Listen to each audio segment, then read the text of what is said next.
বর্তমানে খাদ্যাভ্যাস পরিবর্তনের পরিপ্রেক্ষিতে অনেক পুরুষ এবং অনেক মহিলারাই পাইলস তথা অশ্ব গেজ এই রোগে ভুগে থাকেন।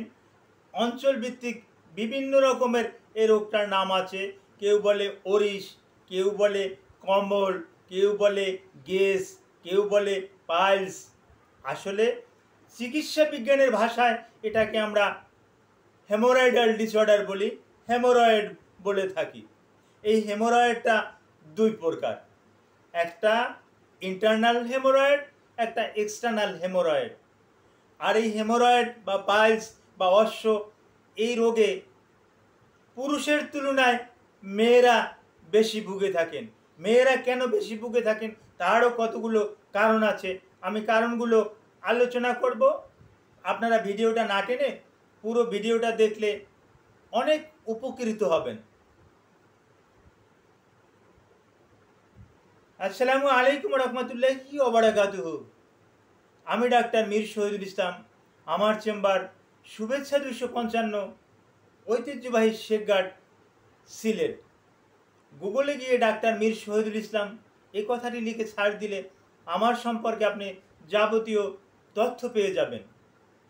জি দর্শক শ্রোতা, আলোচনা করতেছিলাম পাইলস, অশ্ব, গেজ, ভগন্দর এগুলো নিয়ে, লোকাল নাম এগুলো।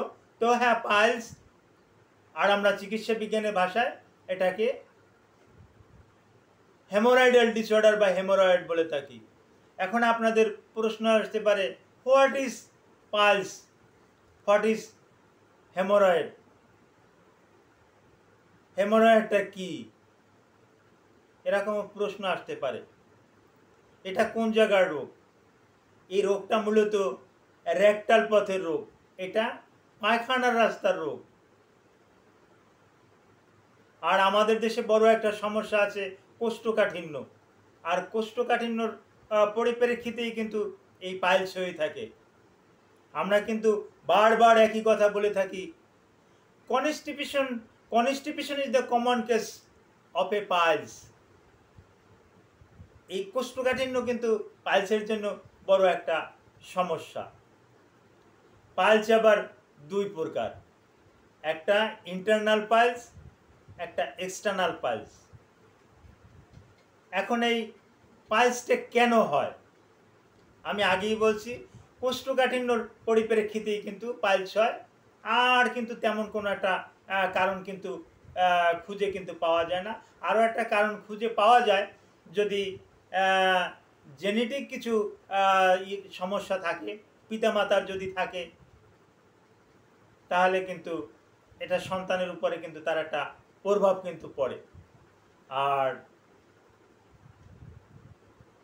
রেকটাল পথ, অ্যানাস দিয়ে যখন আমরা বর্জ্য পদার্থ পায়খানাটাকে যখন আউট করে দেই, বাহির করে দেই, আমরা যখন পায়খানায় বসার পর পায়খানাটা বাহির হয়, তখন ওই রেকটাল পথে বেশ কিছু কুশন আছে, কিছু এক্সট্রা কিছু মাংসপিণ্ড আছে।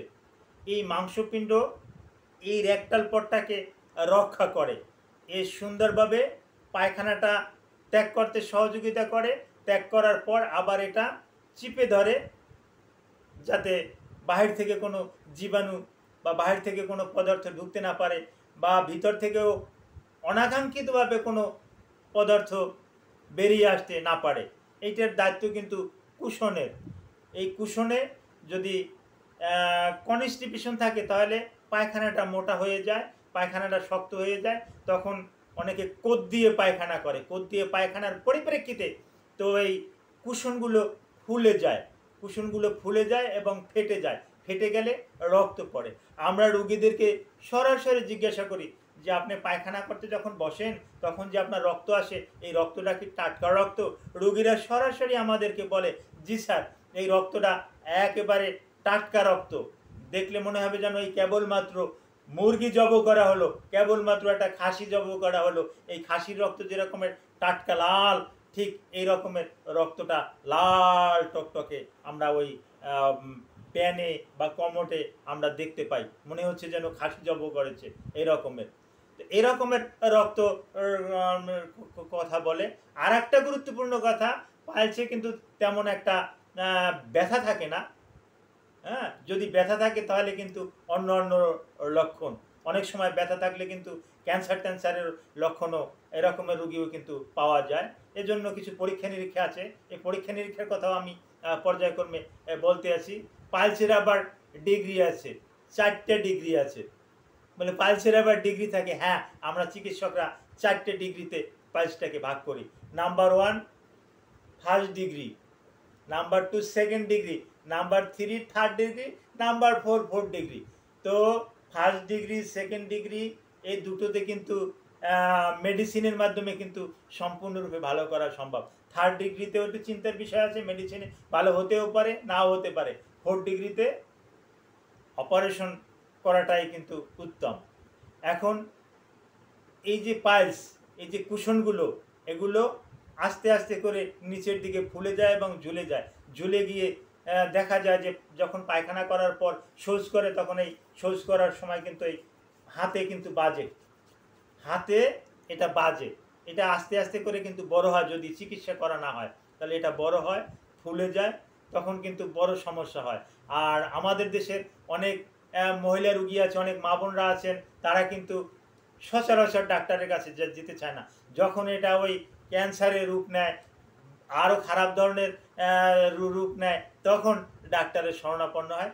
আগে ভাগে কিন্তু এরা কিন্তু লজ্জায় শরমে এরা কিন্তু করে না, কিন্তু উচিত আগে থেকেই ডাক্তারের কাছে গিয়ে এর চিকিৎসাটা করা, যেহেতু এর ভালো কিন্তু ঔষধ আছে।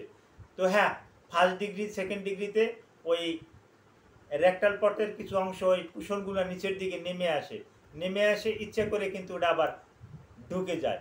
থার্ড ডিগ্রি হলে ওটা কিন্তু হাত দিয়ে চাপ দিয়ে রেকটাল পটটাকে কিন্তু উপরে উঠাই দিতে হয়, ইচ্ছে করে কিন্তু রেকটাল পটটা কিন্তু উপরে যায় না।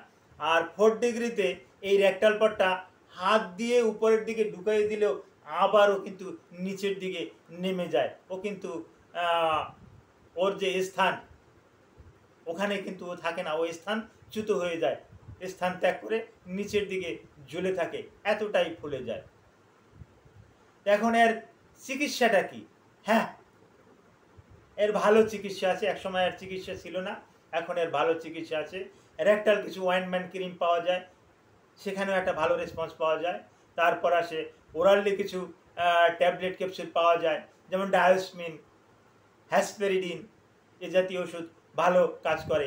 ক্যালসিয়াম ডোবিসিলেট এখানে ভালো কাজ করে।